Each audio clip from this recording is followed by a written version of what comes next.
Prof. Thank you very, very much, colleague. It's a pleasure to see all of us here gathered.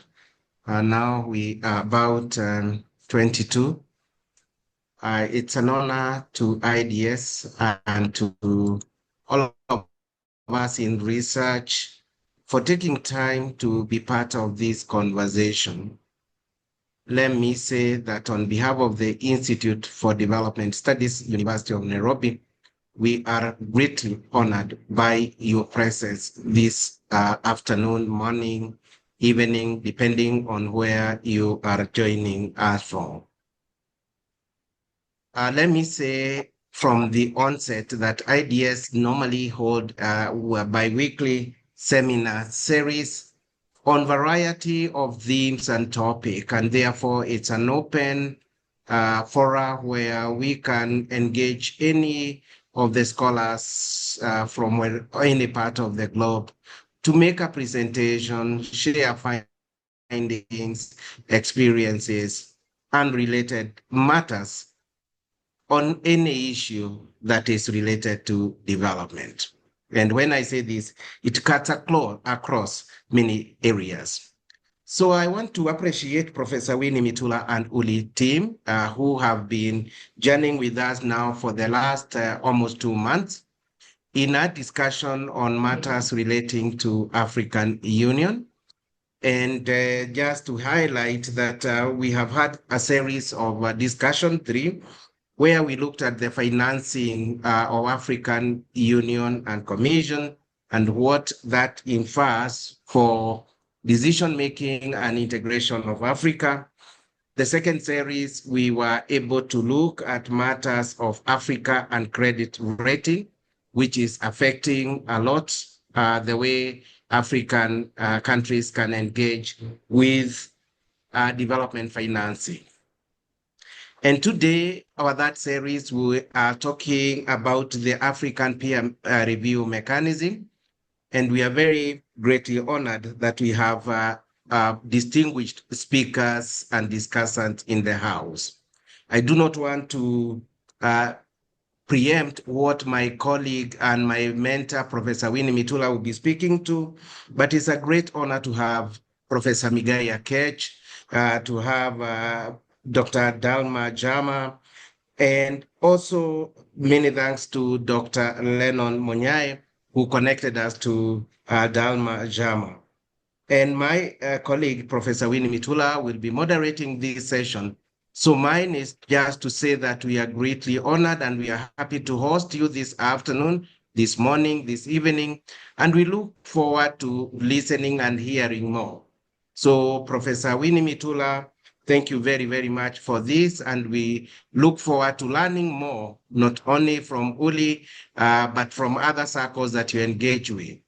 So allow me to stop there in the interest of time and pass over the mic to Professor Winnie Mitula, who is going to be coordinating this seminar all the way to the end. Over to you, Professor Mitula.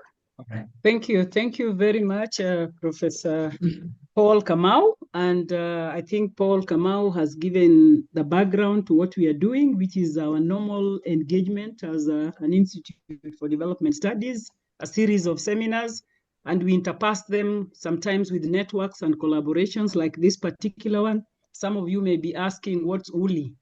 It just means ulinganifu in Kiswahili. So basically looking at how we partner, how we generate knowledge together, and how we nurture young people into African knowledge, and also to all often have people like the ones we are having today, people who have had an experience of practice like Professor Migai, as much as he's a professor of our university, he's had that test of it, he's been in practice there. And then we have Dalma, who is actually in practice. So we think this linking the two, scholarship and practice and policymakers, is a very good way of having, kind of a glimpse into African issues so that we continue engaging. And as you know, I think our next one will be Who's Africa? How do we bring the continental organs to the people? So that will be the next question we'll get into in the next seminar series. But for today, we are very lucky that we want to talk about each other's keeper. And of course, that title in itself talks about, really tells us what APRM is. We are just, checking on ourselves and reviewing ourselves and ensuring that we can all share ideas, knowledge, lessons learned from each other, and to implement and take care of Africa in the right way. Africa has to compete among others. That is really our pillar. So let me just give a brief of these two great people who have honored us today for the seminar. We are going to be having Professor Migai, who is an accomplished legal scholar and practitioner with an extensive knowledge base and experience in public law and international trade. He's an inaugurated Professor of Law at the University of Nairobi and the proprietor of Professor Migai Akech and Associates Advocates, a law firm specializing in public law litigation, entertainment law, trade law. And Migai worked as a governance expert at the African Union's Africa Peer Review Mechanism, 2018 to 2020. So he's not a stranger to what goes on in that house. Migai has consulted for local and international organizations, including African Union, the African Peer Review as it is, the International Development Law Organization, IDLO, the United Nations Economic Commission for Africa, UNECA, the United Nations Office of Drugs and Crime, and the Open Society, German Technical Cooperation as well, and World Bank. He has worked for these organizations in Kenya, Ethiopia, Lesotho, Rwanda, Sierra Leone, Somaliland, among others. So that is the scholar that we will be, scholar come practitioner, if he allows me to call him that we'll be hearing from. And then we'll have somebody, our colleague again, a practitioner, respond to what he shall have said and even add more knowledge to this seminar. That's Dalma Jama, who is an acting technical advisor to the Chief Executive Officer on Governance, Reviews, and Assessments at the African Peer Review Mechanism, Secretariat, where he advises on technical aspects of governance reviews and achieving the APRM key priority areas as developed in the strategic plan. He also leads a team responsible for formulating and tracking implementation of APRM strategic plan and its annual work plans. From 2004 to 2024, he coordinated or participated in 15 full review missions across Africa in the areas of governance in Ghana, Kenya's first review, he was there, 2005, South Africa's first review, 2006, he was there, and second review for South Africa again, 2021. He's also overseen Algeria, Benin, Burkina Faso, Mali, Sierra Leone, Mauritius, Djibouti, Senegal, Uganda during their second review. So Namibia and Lesotho are also targeted for review soon, and hopefully that will work. So thank you very much. I can now call upon Professor Migai, now that we know who he is, to take us through this great topic that we've been waiting for. Karibu, Prof. Thank you very much, Winnie. Have you? I'm not able to play around with the slides. Eh? They are static. Yes, it is static. Load again, maybe. Just load it up. Basil, as I do that, as I make some introductory remarks, you can fix it. I want you to bring them down and post them again, Prof. Yeah, they will work if you bring them down. It's back. Now moving. It's back. It's fine. It's moving. All yes. right. Good. Miraculously. So thank you very much, Winnie. Thank you very much, IDS and ULI Africa for this seminar. I think it is a castigation of our economy that there's no center on the continent that studies the African Union. I've always envisaged the university starting a center on African Union law or something like that. Huh? If you compare, for example, with the European Union, it's really well studied, and I think we should be doing the same for the continent. So, as you noted, I worked for the APRM between 2018 and 2020, and as a scholar, what I like to do is document my experiences, and I did that in a paper that you can find in the Social Science Research Network, ssrn.com. The paper is called Realizing the African Union's Shared Values on Democracy, Elections, and Good Governance. And I'm asking whether the future is hopeful or a distant mirage in terms of realizing those values. So the paper is really looking at that context, but for today, I'll try and focus as much as possible on the APRM. But as you can imagine, I think you have to look at the APRM in context. And when you're talking about each other's keeper, it's not just the APRM we're dealing with, we're also dealing with the African Governance Architecture Platform and the African Peace and Security Platform, APSA. So let's look at it in that context. And I think a good starting point is to look at these issues, the framework for being each other's keeper, which we find in the African Union's shared values on democracy, elections, and good governance. And then what I've tried to do is just to see the extent to which the member states of the African Union and the states that participate in the African peer review mechanism, which remains voluntary. To date, the APRM has 44 member states out of the 55 member states of the African Union. So measured against the shared values or the shared value instruments, as we like to call them at the APRM, what is the state of democracy on the continent, democracy, elections, and governance on the continent? And how effective are the continental and regional governance institutions, including principally the APRM and the AGA platform? And then I'll draw some conclusions. So, as I've said, I think we need to go back to the period. Somebody is speaking, please mute. Sorry, I think they've muted. That's good. Yeah, the period around 2000, and when we were transitioning from the Organization of African Union or Unity to the African Union, we established a number of instruments that deal with democracy, elections, and governance.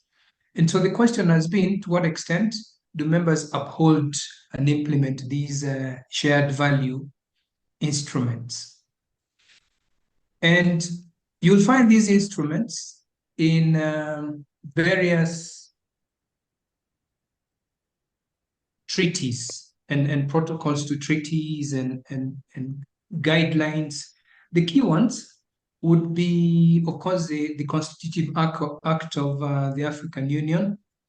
You have the Lome Declaration on Unconstitutional Changes of Government. You have the Declaration on Principles Governing Democratic Elections. You have the Declaration on Observing and Monitoring Elections.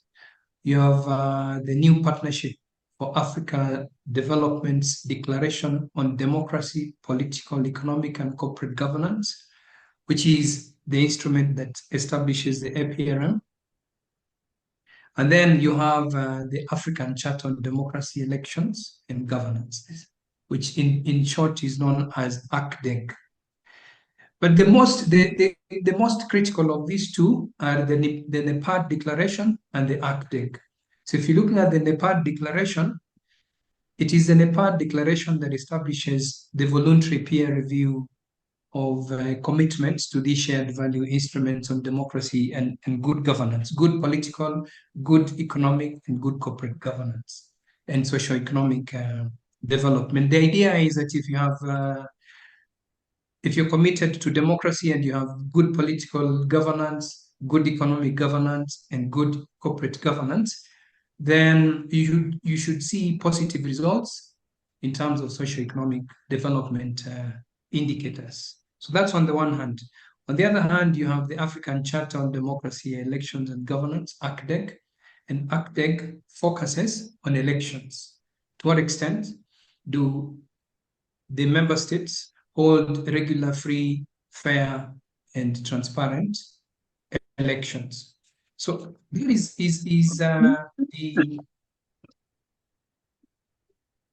those are the instruments. And in addition to those instruments, the African Union has established an institutional framework, institutions that are then supposed to implement those instruments or monitor the extent to which member states are implementing those instruments. So in this sense, this is where the APRM now becomes important, because the APRM spearheads the implementation of the NEPAD declaration. On the other hand, the African Union Commission and the African governance architecture play similar roles for the ACDEG, the African Charter on Democracy, Elections, and Governance.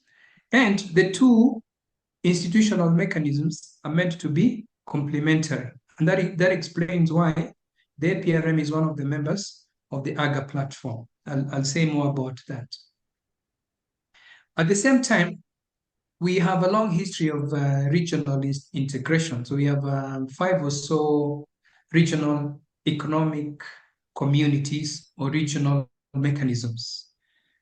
And these regional economic communities and mechanisms also have some mandates relating to governance. So they also help to implement the shared values of the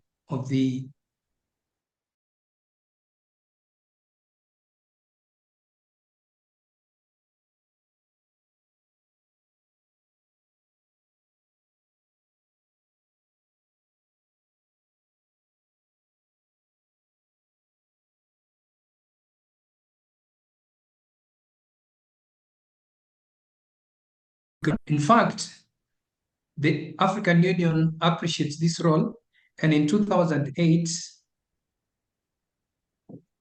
they signed a protocol to the African Union Constitutive Act on how they should work with these regional bodies. So when you look at, if you want to take a general picture of what is happening on the continent in terms of living up to the ideals that are embodied in these shared value instruments, where are we at? If you're looking at the last three decades, I think you can say that we've had very good democratization initiatives on the continent. There's been significant liberalization and constitutional reforms, even though there are ebbs and flows in terms of the commitment to these ideals. So sometimes countries backslide. And one phenomenon that we've been experiencing on the continent in recent times is a resurgence of coups. And then again, we have challenges with elections. And so creating a democratic culture, holding credible elections, entrenching good governance on the continent, all those remain quite a challenge. And so in many respects, one could say that there's been inadequate adherence to the African Union shared values due to the non-implementation and the absence of sanctions for non-compliance for the most part. And that is a castigation on the part of the African Union. And as I've said, Africa is experiencing a resurgence of military coups, popular uprisings, and also national and regional conflicts, the latest of which is what we are witnessing happening in the Democratic Republic of Congo. And so in many ways, if you were to sum it up, Africa remains stuck in electoral fallacy with a worrying lack of appetite for norm diffusion and implementation beyond elections.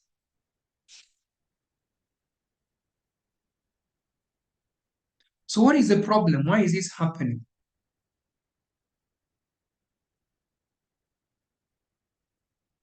And so the argument that I've made in the paper is that if you're looking both at the continental and the the regional governance institutions, they remain weak for 5 reasons, which is what I want to try and expound on in this seminar. Number one, participating states have captured the APRM. And because participating states have captured the APRM, you really doubt the credibility or the accuracy of its peer reviews, whose recommendations are also poorly implemented. That's number one. Number two, the African governance architecture is hampered by its inability to ensure the implementation of its proposals. Why does that happen? The AGA is a very informal institution. Its informal status in the African Union institutional framework confines it to a talk show. I'll explain why. Number three, there are overlaps in the approaches of the APRM, the AGA, and the APSA, the African Peace and Security Architecture, in terms of their approaches and tools. And because of those overlaps, you have imposed on member states onerous reporting duties, and that has hindered efforts to hold the states accountable for norm diffusion and implementation. Number four, the African Union and the regional bodies do not always coordinate their approaches and interventions in dealing with errant member states. And that has led to, in some cases, confused, in other cases, indecisive responses to emerging governance crisis.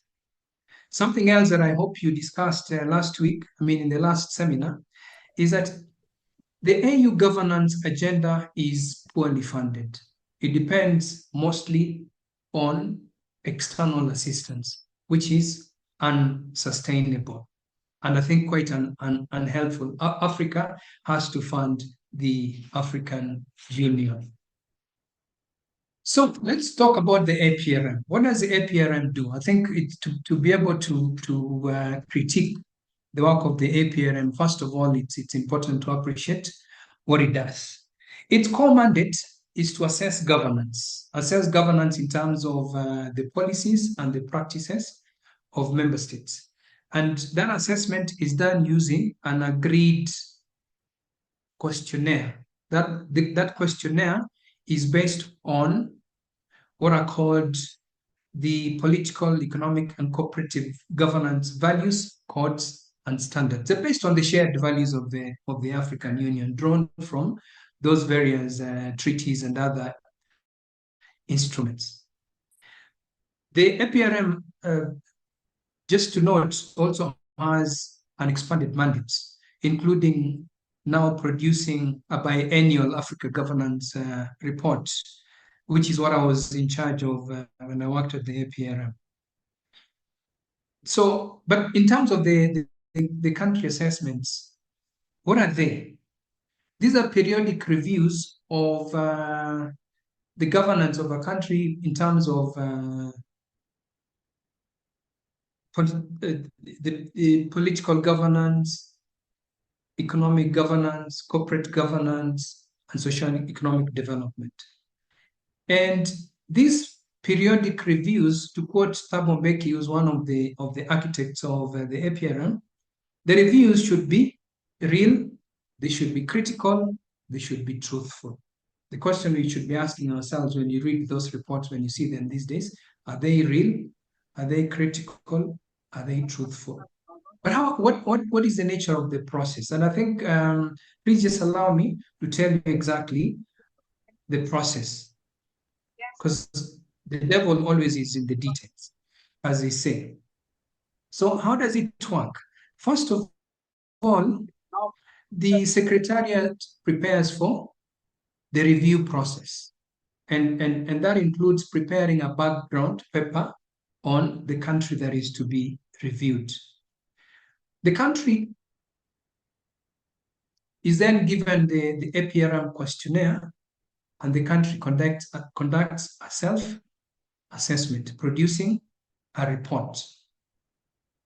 This is the report that is to guide the country review mission or process. Once the country has done a self-assessment report, the APRM Secretariat, Continental Secretariat, sends a country review team. This country review team visits the country under the leadership of a designated member of the African Peer Review Panel of Eminent Persons, the APRL panel in short. We'll say more about the APRL panel. This team is supposed to carry out the widest possible consultation with stakeholders in the country, with the help of the country that the help of the government of the country that is being reviewed. The country review team then prepares what is called a country review report or a draft country review report. The Secretariat discusses that report with the government, not the stakeholders. I think that is very noteworthy. The government responds to the draft country review report. The APR panel then considers so once the government responds to the draft country review report, its response is supposed to be annexed to the final country review report. At the same time, the government finalizes what is called a national program of action, which is basically a program of how it plans to address the governance deficits that have been pointed out in the country review report. Then the Secretariat prepares the final country review report. The APR panel then considers that report. The APR panel presents the final report to the APR forum. This is the forum of the heads of state and government for the peer review. So the peer review then happens at the level of the heads of state and government, and they assess the report. They assess the government, basically. They peer review the president or the prime minister, or whatever head of state of government is in charge of the country. Some 6 months later, after this is concluded, the country review report is then supposed to be tabled in key regional and sub-regional structures. What is the value of all of this, and why is this so important? The APRM assessment has both, that country review process has both substantive and propaganda value to the reviewed countries and their governments. On the one hand, a positive review is great for the government's image among its peers and the country's standing with potential international investors and funding agencies. So in this sense, I think this is something we need to be reflecting on going to the future. The APRM was designed to be outward-looking. In other words, we assess governance with a view to making the country attractive to investors so that they can come in. But the investors that it was designed to be looking at are external investors and funding agencies. And this was in around 2000. And you need to look at this in the context of the NEPAD initiative, the new partnership for Africa's development. You're looking for partners. The partners will only come if, so the argument goes, if the member states of the union are well governed, as demonstrated in the country review reports. So that's one positive value of the APRM reports.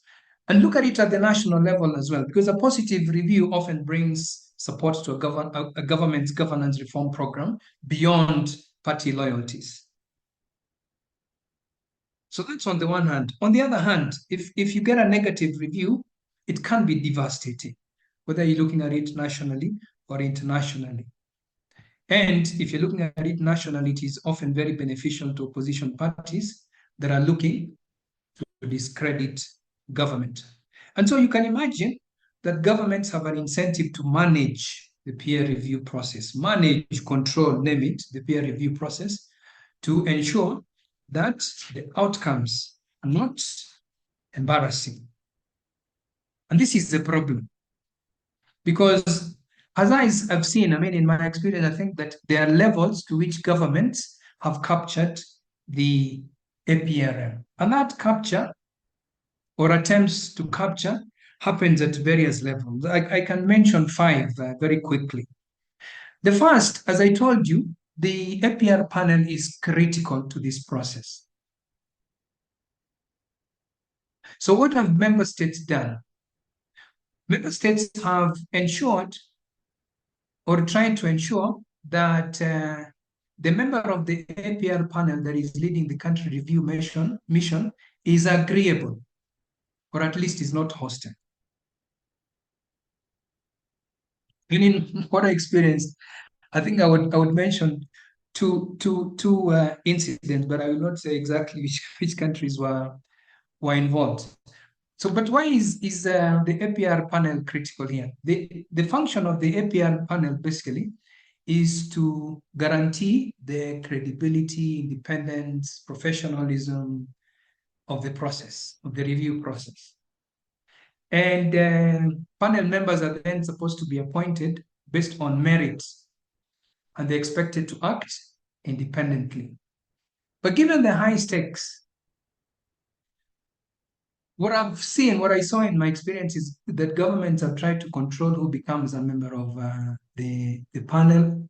And so politics is always going to be a factor in who gets to join the panel and who goes to particular countries, despite what the rules say. So the result is that in practice, panel members do not always avoid conflicts of interest. So I remember, for example, a panel member who served as an ambassador to a country was the lead panel member to the review mission to that country. I remember a panel member intervening in technical assessment issues. In fact, in one case, after I did the background paper, I said, I am not going to this country. I'm not going to participate in this process because I fear that there's not likely to be much independence. So that is one, the control of the panel. Number 2 is control of access to information and stakeholders. So when you go, what some governments do is to ensure that they limit the kinds of stakeholders that you have access to and the kinds of information that you have access to. I remember being on a mission, and as I was conducting my interview, my handler all of a sudden said that this meeting must come to an end and we must leave. And that is exactly what happened. That is number 2, control of access to information and stakeholders. Number 3, only governments get to review and comment on the draft country review report. Stakeholders do not have this opportunity. And so there's no feedback to stakeholders on how their views have been considered. Number 4,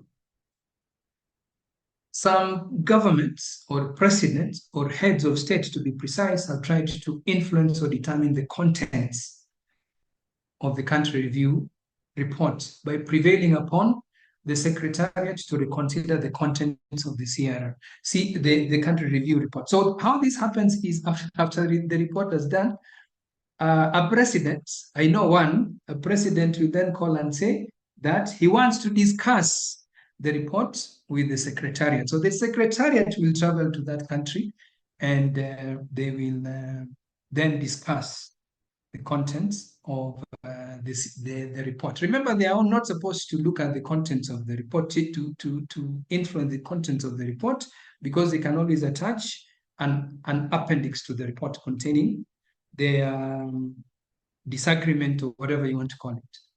The other one is number 5, what is called the APR Focal Points Committee. The Focal Points Committee is a ministerial body, and this is a body, it's sort of the board of the APRM. This is a body that runs the APRM. This board comprises representatives, personal representatives of the heads of state and government, appointees of the heads of state and government. They have no independence. And notably, there is no representation from the citizens of Africa on this board. So what then are the challenges arising from this sort of framework? Number one, you don't have critical assessments at the APRM forum anymore, which in any case are poorly attended. So as I've said, the APRM has 44 members as of 2024.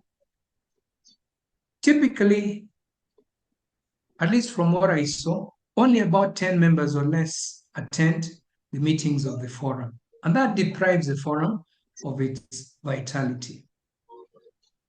That's number one. Number two, the level of frankness of the forum has declined substantially. So the typical peer review now consists of the heads of state and government uncritically and summarily commending the reviewed peers in great diplo speak. Look at it this way also. In my sense, I don't think the APRM is anymore a priority in the governance architecture of the participating states. And that is demonstrated by number three. You'll typically find that these states have deployed increasingly less resources to the APRM at the national level. And the mechanism is therefore vulnerable to leadership changes at the national level.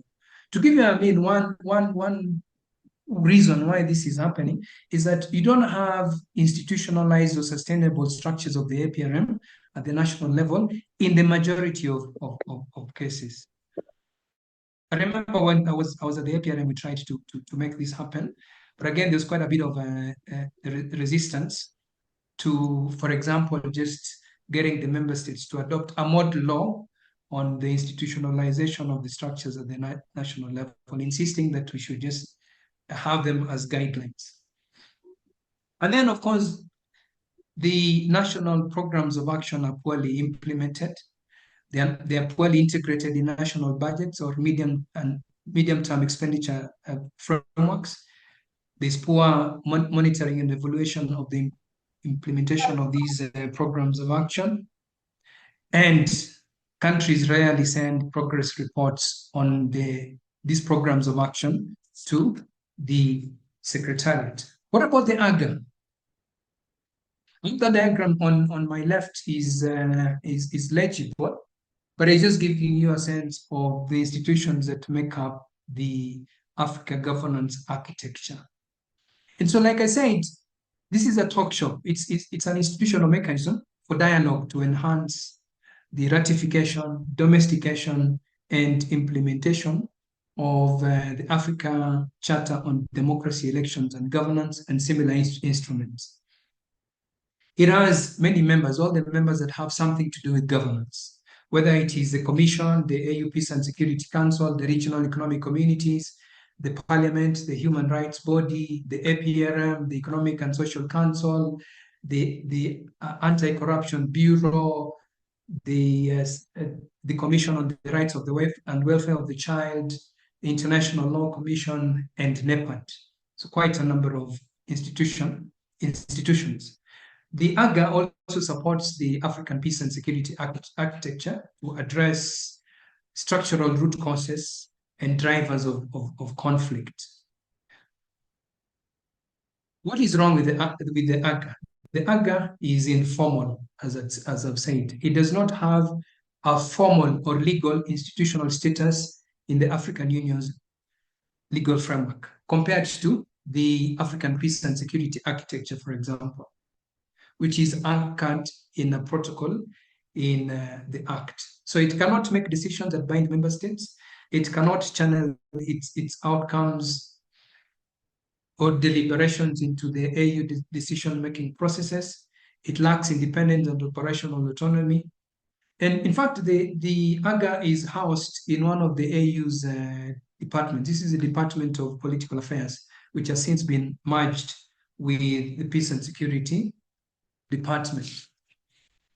So what are the problems when you look at the two together? When you look at the two together, you'll see that both impose reporting obligations on the member states.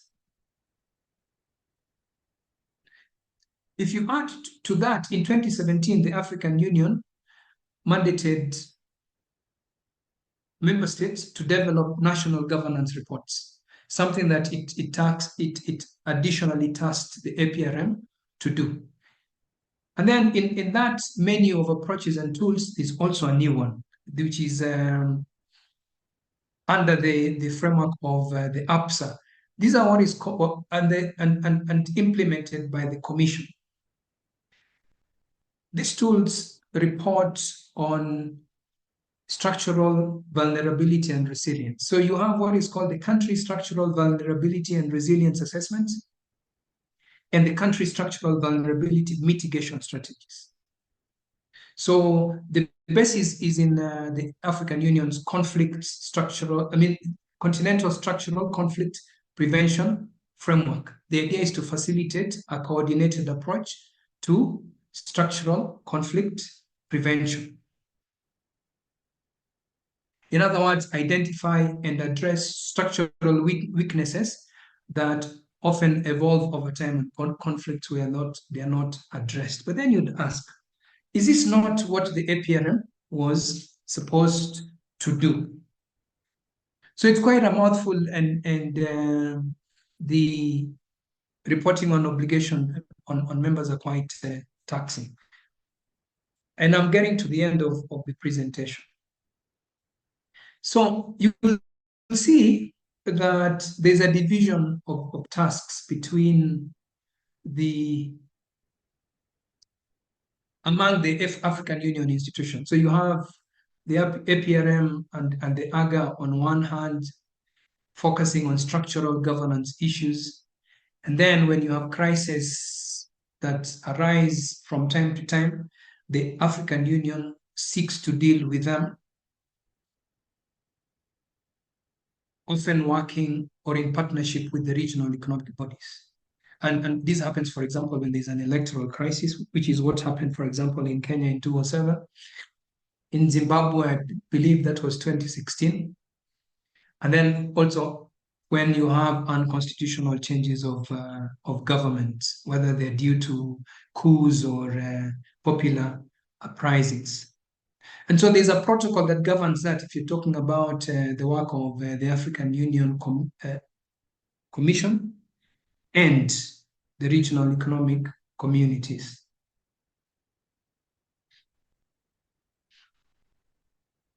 And this work of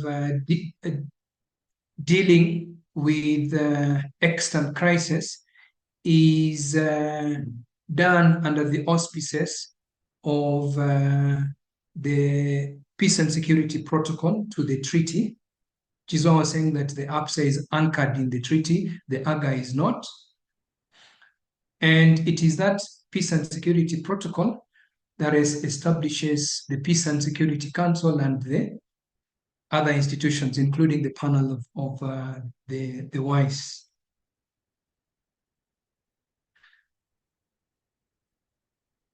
Ultimately, when you look at the experience, especially now, even looking at what is happening in the DRC, I think you can see that the solution to the democracy and governance deficits that cause these crises, whether it is elections or unconstitutional changes of governance or regional conflicts, the solution is to deepen the culture of democracy and inclusive and accountable governance on the continent.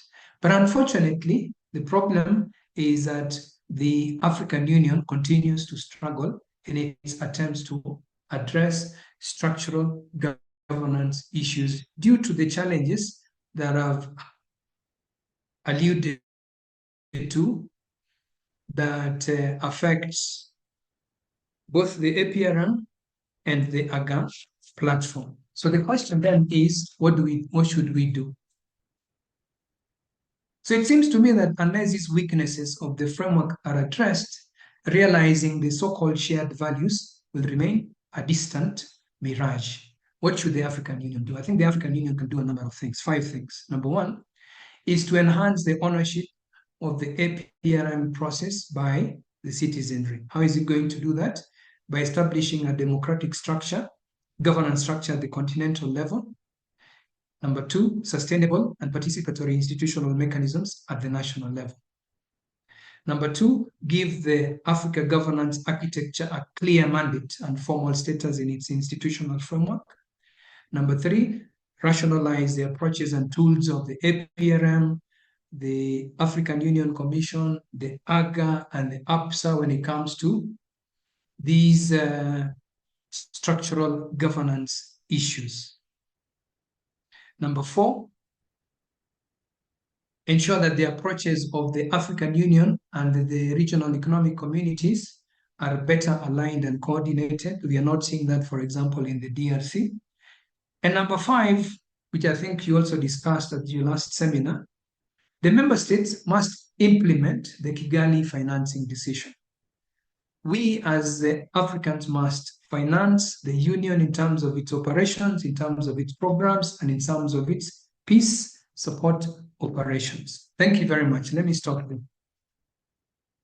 Thank you. Thank you very much, Prof. I'll let you a bit because I know today we don't have two discussants, so I'll let you eat into the second discussant. And I also got carried away because I'm listening and really enjoying the discussion, but I think we will enjoy it even more after hearing a response from our colleague, Dalma Jama. So Dalma, just get into it and engage. Actually, you can engage. It's not necessarily a response, but engage with the topic. Thank you. Thank you very much, moderator. I hope you can hear me well. Yes, thank you. Thank you. Thank you, Winnie. And really, I mean, it's a pleasure for me to be listening again to Prof. Migai together for several years at the APRM. He hasn't mentioned it, but he was also responsible for drafting a model law for our national governance commissions. If you remember that, Prof. Migai, about yes, 7 years ago, that was an important thing. And I'll talk a little bit about where we are going with APRM in the future, the standardization of processes across the continent.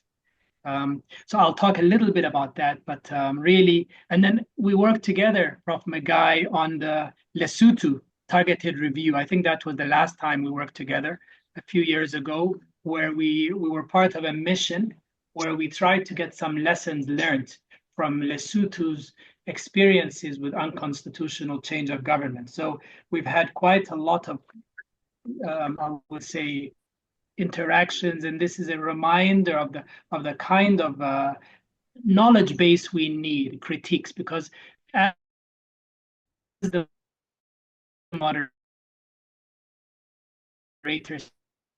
said, this is not going to be a, let me start then with the solutions that agree with all of them.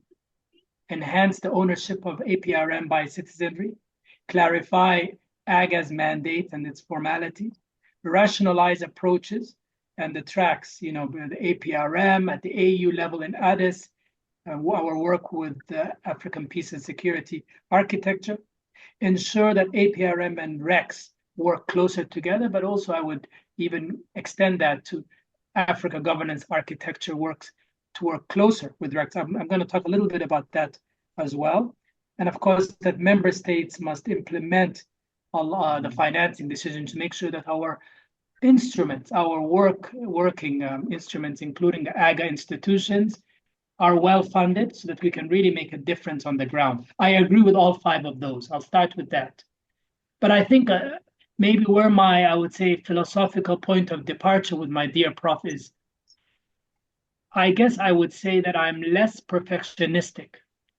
What I try to do, I'm not looking for perfection, I'm looking for excellence. How can we get better as a union? And the good thing about, and in fact, I'll start by talking a little bit about some of the structural issues raised by And then we'll go from there to some of the to go in the future. I had my recent experiences. We formulated a new strategic plan, 2025-2028 for APRM, and how we're going to contribute to the third moonshot, which is the moonshot on good governance, the third moonshot of Agenda 2063's second 10-year implementation plan, 2023-2033. So I'll talk a little bit about that, but I'm very mindful to have as much time as I would love to have. As I said, it's not a debate, but then there are some points of difference. I think maybe I'll start with that. Prof. Migai discussed how some of the structural issues involve the fact that we can have some kind of regulatory capture, you can say even, of the APR panel, APRM team, some of our working processes, etc. While that has happened, I have been on quite a few of these review missions. That has happened. And a lot of it depends, I would say, on the leadership qualities of the panel member who is leading that process.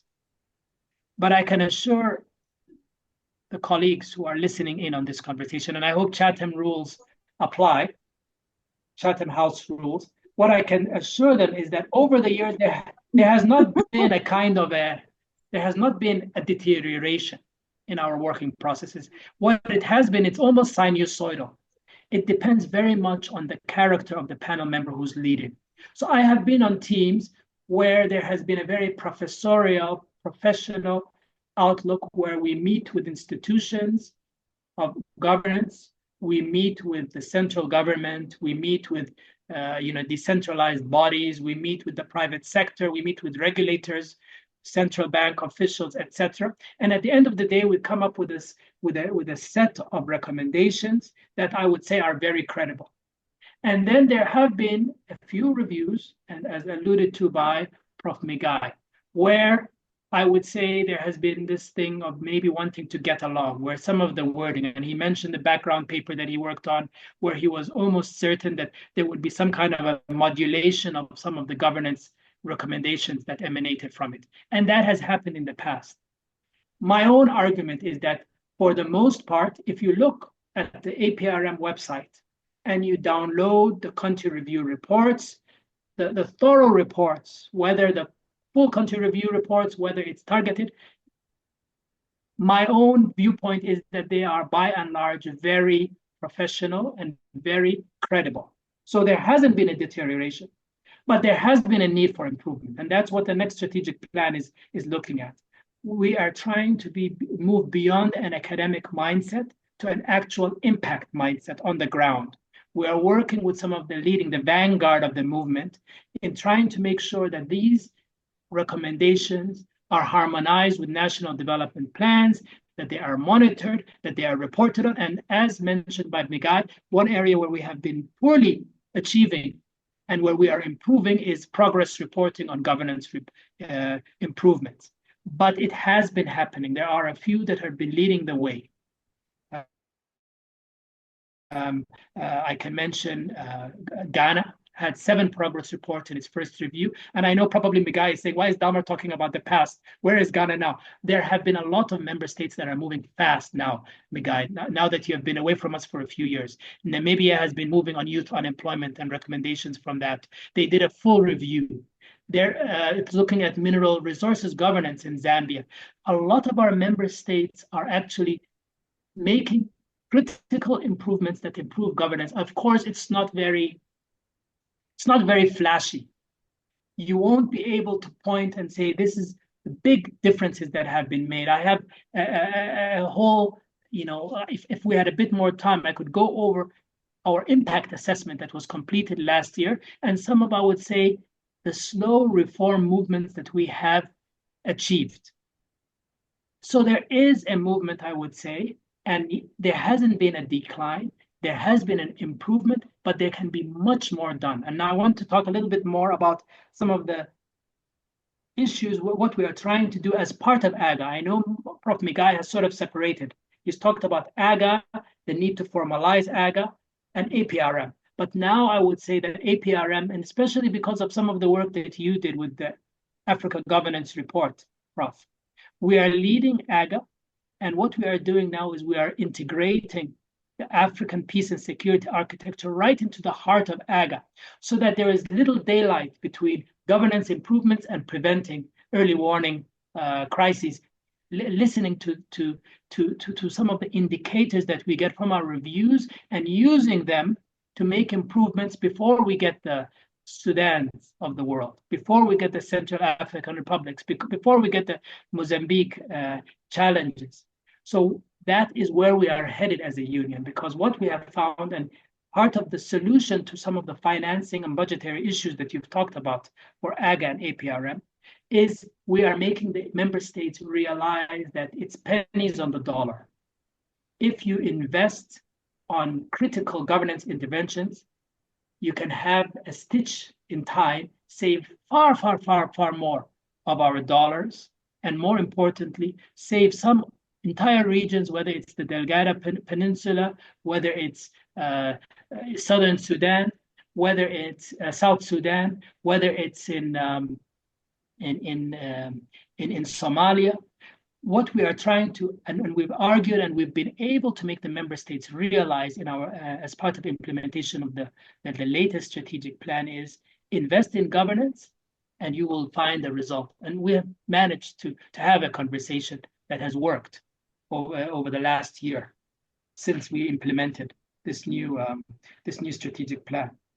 I know I'm a little bit all over the place. I also wanted to talk a little bit about your when you mentioned the stakeholder inputs. I think, Prof. Migai, with all due respect, I'm not sure if you are 100% aware that our national governance commissions include civil society membership. I know it's one of your recommendations, but a lot of the time, as we design the APRM, we make sure that we include civil society input right there at the NGC level, and the NGCs are responsible for the self-assessment reports. So in fact, you had mentioned that stakeholders do not have any input into the governance assessments. They actually do. They are responsible for the appointment as the NGC of technical research institutes. And many of these TRIs are universities. In fact, I can mention that, for example, the socioeconomic development section of Kenya's first report was completed by the Institute of Development Studies at the University of Nairobi. I remember seeing it at the time. So TRIs from credible academic universities and think tanks are responsible for our governance assessments, the self-assessment, and they are overseen by the NGCs, which include private sector representatives, civil societies, and of course, government representatives. Now, if you're going to tell me that predominantly the government has the major say, yes, it's true. In a lot of them, the government have a preponderance of influence. But I have seen a lot of self-assessment reports that have been very critical. And in fact, I've been approached by many of our counterparts in governments who have told us that they don't agree with the self-assessment reports, but that because of the credibility of the process, they will let it continue. So we've had, for example, the latest Namibia report. I encourage you to look at it, which is based on the self-assessment report. It's very critical of the government, which is why the government spent pages and pages with an attachment of their own view of the governance issues at play. There are countless other such reports across our dear continent. So I just wanted to give you that little bit of a difference in viewpoint between me and Prof, is that I believe that we do include sufficient civil society input at the level of the designing of the self-assessment report, at the level of the review mission led by the panel, and many of them are credible leaders, technical leaders, our panel members. Some, yes, do try to please a little bit, maybe more than they should, some of our governments, but most of the reviews I have taken part in have been very critical of governments. And as a result, take a look at some of our review reports, you will see that they do tend to touch where it hurts in governance. And then the final part, and I hope I'm not being abusive of the time that I've been given, the final part is, where are we going with APRM? Prof. Migai believes that we are weakening. We are not weakening, and we're not having a diminishing effectiveness. That's my own viewpoint. Where we are going, though, is, as I said, we are linking up more closely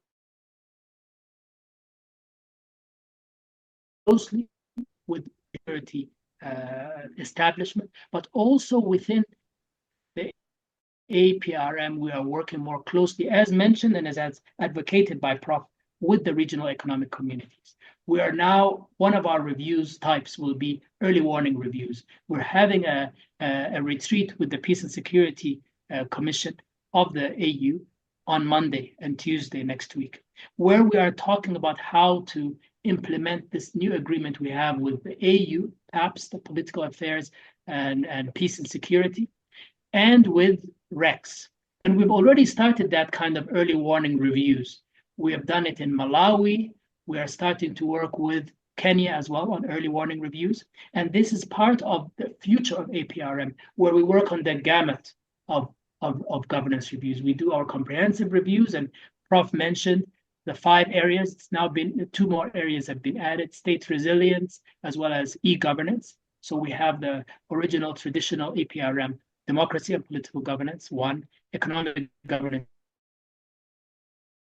2, corporate governance, 3,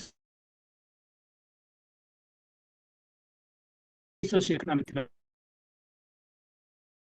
state resilience to governance responses to such governance challenges, and then a final 6th one is e-governance, which is coming with our newest strategic plan. So we're working with our member states and with the REX, and I'm really happy to let you know that that is some of the work we are doing. But we're also extending our work to say to civil society, to challenge them beyond their presence in the national governance commissions. Try to act as a moral sway to look at the government and what they are doing in implementing APRM reviews, and critique them, media professionals, popularize the reviews, make sure that these recommendations do not die a slow death on a bookshelf, but are actually implemented as part of national development plans. Thank you very much for the floor, Winnie. And I hope I've answered some of your questions, Prof. Not as eloquently, but I'm hopeful.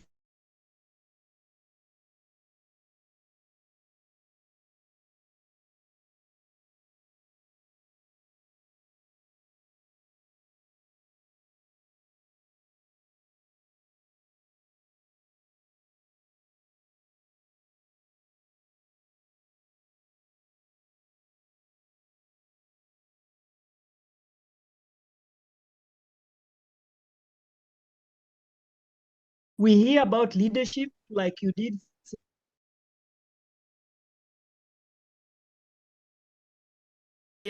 That APRM review or so, but there is improvement. It's not decline, there is improvement. It's still like you've emphasized that states need to invest. If you can just clarify that for us. Thank you. Because Thank you. it's critical. So maybe just to give you a little bit of a historical perspective, right until 2020, APRM counted on voluntary contributions from member states. So we used to have something like, until 2017, it was $100,000 a year per member state. That was increased in 2017 to 200,000. So these were modest amounts when you look at the governance challenge across an entire continent of 1 billion people. In 2020, it was included in the statutory union budget. That's the African Union budget. And so that was one of the areas I was talking about, the improvement that happened in 2020. However, the COVID pandemic has brought the entire union's budget itself active. So much as we were integrated, the high point of I would say, stable budget for APRM was in 2020, because we were immediately hit by 2021 with an austerity budget, which was really eating and crimping into our ability to function as an effective instrument. But what we have done, working with our new CEO, is Ambassador Rose Khatre from Seychelles, is what we have been working on is expanding our funders. Beyond just the AU, we now work more regularly with some of the institutional bodies, such as the African Development Bank. We have funding from other technical and partners, such as Accord in Peace and Security, think tanks, funders, and of course the traditional bilateral partners, some of whom come from the West, etc. So we have expanded that, and as a result, we've had, I would say, a more stable budget, especially looking forward for implementing our next strategic plan, 2025-2028. I hope that answers some of your... Thank you. Yeah, that clarifies it. Migai, could you, I think you've read Professor Kamau's question. Are there similar mechanisms elsewhere, or these are just instruments for Africans alone? Which question is this? This was a question of, are there similar mechanisms in more advanced, countries like EU, or this is very unique to Africa, this APRM? No, it's not. It's not unique to Africa. The concept is borrowed from the OECD. Is it the Organization for Economic and something Development? What is the OECD for? It's borrowed from the OECD. Mm-hmm. And just to remind Dalma, I did a paper on this. I mean, looking at while I worked at the APRM, looking at the peer review in general. The paper, Dalma, I think you should reread that paper. It's called the APRM at the national level. And respectfully, Dalma, I don't think much has changed. Willie, if I may, yes. Can I proceed? Yes. So there are a number of things. Ownership matters. As a government,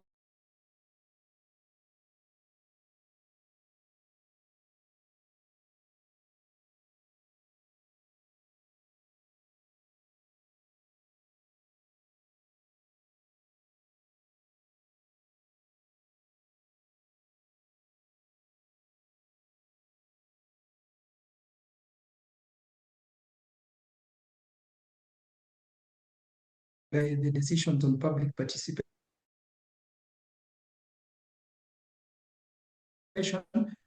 how those views were considered. There is a problem with the country review report. Yes, you have all these stakeholders, and I outlined in that paper of the APRM at the national level. I was very meticulous about how the process works at the national level, including all those civil society stakeholders you talk about. But once it is produced, it is the government that looks at the report. It is the government that is given an opportunity to comment. Civil society is not.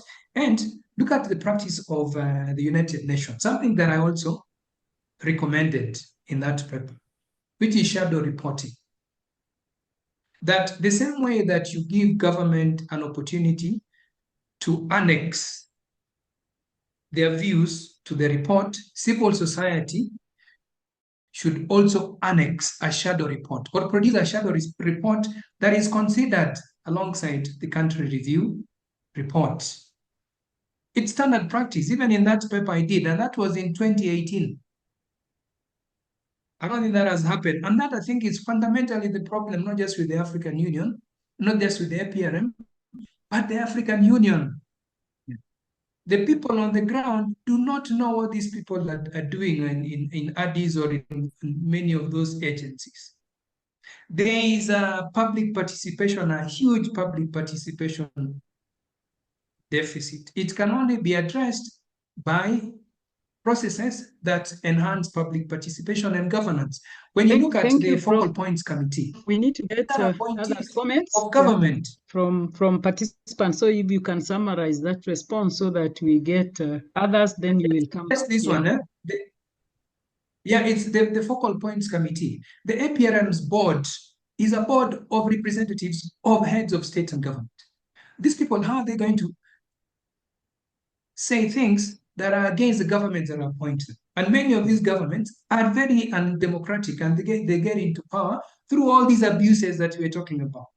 Undemocratic election, electoral malpractices, name it. who's Thank named. you. At some point, the APRM was headed by the president of Chad, who is the product of a coup. Okay, that's good. We leave that at that. Sue, is Sue still online? Sue, can you just articulate your question on the chat? Susan, are you there? Sue?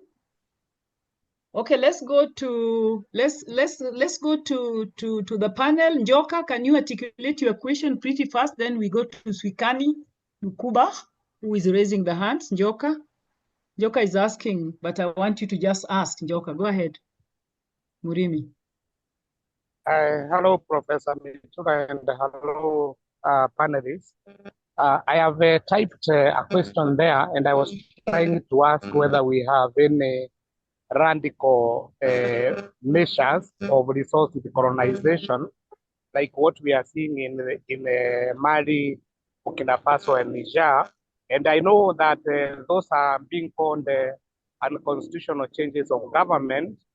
But at the end of the day, when we look at Africa radically, we may need to go that direction, or we are still thinking that we have to use the straitjacket modernization approach, relying on the bilaterals and the European relationships to still sort our issues. Because APRM is comprehensive in terms of Africa's governance and Agenda 2023, and so is the AGA platform. But if we don't think more aggressively and more radically, we may still be talking about this 100 years from now, if probably not even worse. That's the question I am posing. Maybe it is something for the next strategic period, or maybe it is not even in the works at all. Thank you very much. Thank you. The panelists just keep notes. Swikani, go ahead, please. Kuba, Swikani, go ahead. Thank you, Chair. Good afternoon, everybody. My name is Swikani. I'm at the University of Johannesburg in South Africa. My question is to both Migai and Dauma, and it's on citizen participation. So clearly your views are diametrically opposed in that regard. Migai thinks there is no citizen ownership, and that has to be improved. And he has clearly articulated how that should happen. Dauma, on the other hand, feels that it is sufficient. And my first question would be to him, do you think, though, that there is need for citizen ownership for the APRM processes? And if so, how can those be infused in the current system? And then to Migai, your conclusion says enhance citizen ownership, in addition to what you have outlined, which is getting civil society organizations and other stakeholders to append, for instance, their shadow reports. Is there anything else that you think can be done in that regard? But otherwise, thank you to you both for very insightful presentations. Thank you, Chair. Thank you, Swikani. Professor Kamau, you had something on detaching APRM from countries. Can you just articulate that? Thank you very much. Go ahead. Yeah. Can you hear me? Yes. Thank you very much, Chair, for the opportunity. Thank you, our great presenters, for the insightful presentation and rejoinder. I'm sure all of us are learning a lot from these. My question was, has there been thinking within APRM to detach the process of assessment so that we can have less involvement of the government of the day in the system, including managing the stakeholders' engagement by the review committee? Can this be so that you can't be assessing yourself, then you control what external is also assessing, and then the whole process is convoluted? To me, that would strengthen credibility and objectivity of review. I want to echo what Professor Migai said about the African Union and also the APRM mechanism in terms of feasibility. We are running a series of surveys on the continent called Afrobarometer. And honestly, when we ask citizens about the knowledge of all this integration, African Union, the level of awareness is very, very low. Could we, as APRM, perhaps continue or start utilizing available data set, especially from think tank, so that we can inform our process? Can we increase the visibility? Because beyond the elite academia, very little is known by the citizenry about AU and also APRM. Thank you very much. Thank you very much. Let me just give them a last one, and then they can have some 2 minutes to observe on what they can observe. There was earlier, Prof. Migai, you talked about participating states have captured APRM, and I'm just wondering whether that could be also a reason for fewer countries being on board. These countries who are not on board, what are some of the reasons for not being on board? I know some are not democratic and all that, but could that be the reason or this capture?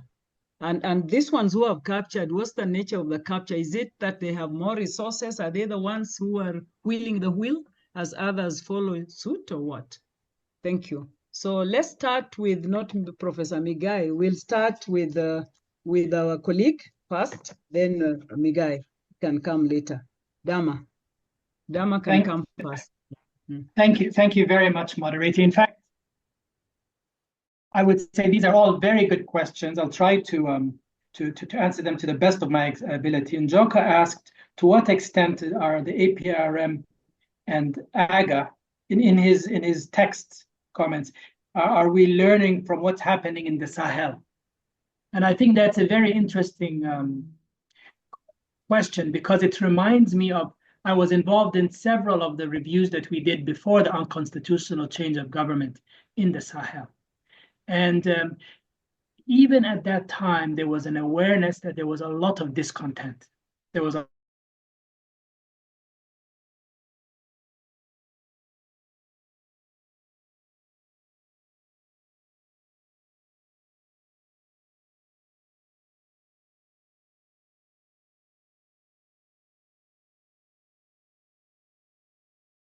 it was a small town where there was a lot of opposition to the central government. We went into a stakeholder meeting, a lot of civil society, a lot of villagers. People were expressing themselves. They were very open about their discontent. In the middle of the meeting, a troop of soldiers came in, and the whole place quietened down. So what I wanted to let you know, I think the learning that I had from this is that APRM is a process of taking something outside of the existing power structures and putting it on the table in front of the head of state at our annual forum.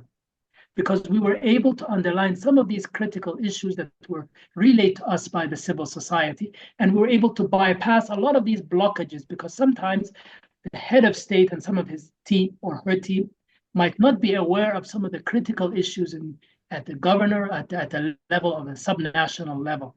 So we were able to bypass some of this. And I just wanted to let you know it's an incremental process. It moves very slowly at times. You might not be able to be as satisfied with progress when you look at it from the vantage point of 5 years or 10 years. We are moving slowly. We have a governance index that we are working with a number of our technical partners with, and we are compiling it and using it to assess progress over 5, 10, 15, all the way to 2063. And we have a goal every 10 years for where we want to be, but we do have to move faster. And that's why we have our Prof Migais of the world. They are there to tell us you are not doing it good enough, because the whole world is competing with us. And at the same time, we have to get our house in order. And that's what the standards and codes and why we're trying to integrate it together. So now I'll bringing in what Professor Kamau was saying. Has there been the need to detach the processes of assessment from some of the government of the day? Unfortunately, this is a government-led process. But to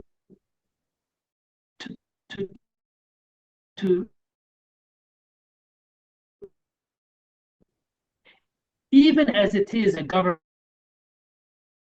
government-led process infused with realms from trying to do through making sure that at critical interventions, we are not telling ourselves stories. We are not lying to each other. Where the title of this meeting, I mean, is, you know, our brother's keeper. We have to be true to each other and to where we want to be as a union. So, I mean, I know that Swikani asked, and I'm sorry if I mispronounced your name, are you happy with the level of citizen ownership? No, we can improve. A lot of the time, our member states, governments try to manipulate the process because even civil society is not really, it's not uniform. Even within civil society, there are different groupings. How do we make sure that we can listen and get the critical aspects of governance improvements? And that's, it's a little bit of a science and a bit of an art.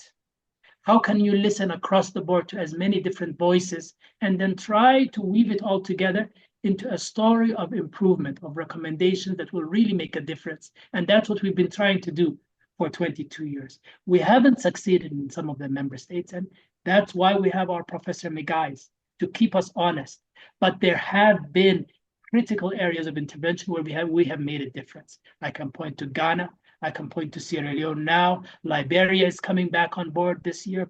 This last few weeks, our CEO has been to Liberia. We are talking to them about improving and building on their first review that they did under President Johnson Sirleaf. So we are improving. You might not be able to see it as the academic community, as civil society. There has also been some areas, honestly, some member states where we have deteriorated. Across the board, though, we do need to put our act together. Now look what's happening overseas, you know, where there's a lot of turbulence with our trading partnerships, etc. We as Africa have to work closer together, standardize our governance systems, and make sure that we have a coherent and a continent working together and pulling in the same way. That's what we are trying to do.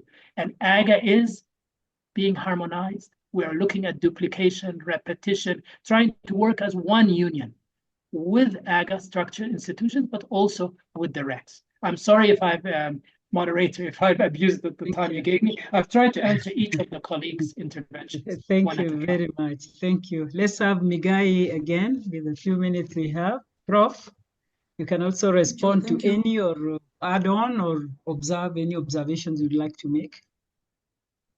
Thank you, Winnie. You know, the first thing I think the one needs to observe about the African Union, which is why it is sort of hamstrung in how it works, is that the African Union is an intergovernmental organization. It is not a supranational organization.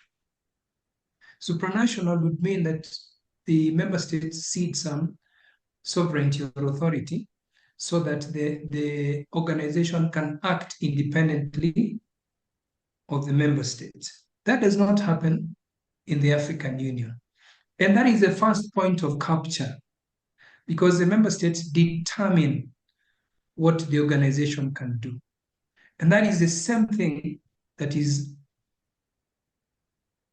frustrating, from my viewpoint, frustrating the African peer review mechanism. To give you a practical example, I remember when we were doing the preparatory research for the Africa Governance Report of 2021, we needed to get permission from member states to be able to get interviews from government officials. There is one country, actually two of them, that flat out just refused. And that happens a lot. If some member state says this is not happening, it will not happen. So sometimes when you see frustrations on the continent, there is a conflict, but no one is acting. And the citizens are very frustrated. They're asking, but what is the African Union doing? The African Union is not doing anything, because the African Union will only act when the least willing member says so. That is the fundamental problem with the African Union. So how do we get out of that bottleneck? Getting out of that bottleneck has to mean we transform ourselves into a supranational organization. The sooner we do that, from my perspective, the better. I don't think Africa will move until we cede some power to the continental body. And then when you're talking about the APRM, it is about ownership at the national level, not just in terms of developing the country review reports, but also in terms of the governance of the APRM at the continental level. For one, I don't see why the focal points committee can only consist of representatives of the heads of state and government, whom I've said in many ways are conflicted. They're the people that are oppressing their citizens. And yet, the people who determine how the APRM moves. If one of them says no, there's no movement. So ownership at that level must matter. And I'm responding to Swikani. Visibility, how to increase visibility, I think, is through these processes that, one, make the citizens see that the union actually makes a difference when these conflicts happen, for example. And also in terms of the citizens having a voice where it matters the most, where the decisions are made. And for me, where the decisions are made is the focal points committee, because it is the focal points who also determine who are going to be appointed as members of the APR panel. Let me stop there. Very much, Prof. Migai. Thank you very much, Dama. I think this has been very, very engaging. And I like Dama's position that we are not declining, we are improving, and we even have a new strategic plan. And with the reflections that Migai is giving on how else can we structure things, I think this is really a good platform to not sit comfortable, whichever way. Look for improvement. If there is a way of us having the PRM operate much, much better than it is doing, it is what we are looking for as African citizens, as it were.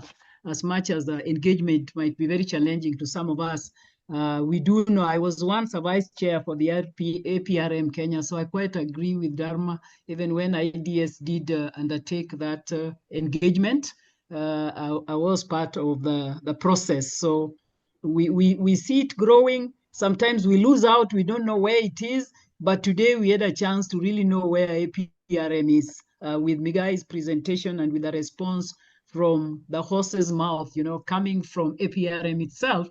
We are able to get a status and a feel that the mechanism is still working, and if at all, we are looking for improvements of going ahead, moving ahead, not like it's about to die. I continue wondering about this half the population, but of course there are many reasons to that, including some countries that are so undemocratic that you cannot even dare try to conduct an APRM mechanism review with them. But I guess we'll reach a stage where probably we are at 30, 35 or 35 plus. I would really want to thank everybody who came for this engagement. We are very happy to organize this kind of engagement because we find them educative and knowledge generating, and also makes some of us who are not in the mainstream engagement with these topics learn in the process. And I want to thank Professor Migai for preparing a very good presentation, and Dharma for being ready to respond to all these issues that more so to give us the status of what is it now, how does it look like, what's the future with a new strategic plan. So I want to stop there and just get back to my director, Professor Kamau. If you have any word, I think Basil has said to leave for other functions, but let me just get it back to Professor Paul Kamau, and then he can wind us up if need be. Thank you. Yeah, thank you very much, Professor Winnie Mitula, for moderating this very efficiently. I'm glad that we have had a very rich discussion about the APRM. Just to reiterate, for the sake of those who came in after I had spoken at the beginning, that IDS is very privileged to host you and to be giving you a platform that has over 150 audience from time to time to come and share your results or your experience, research results or experiences like we have had today from both Professor Migai and also Dalman in terms of APRM. So we will keep you engaged.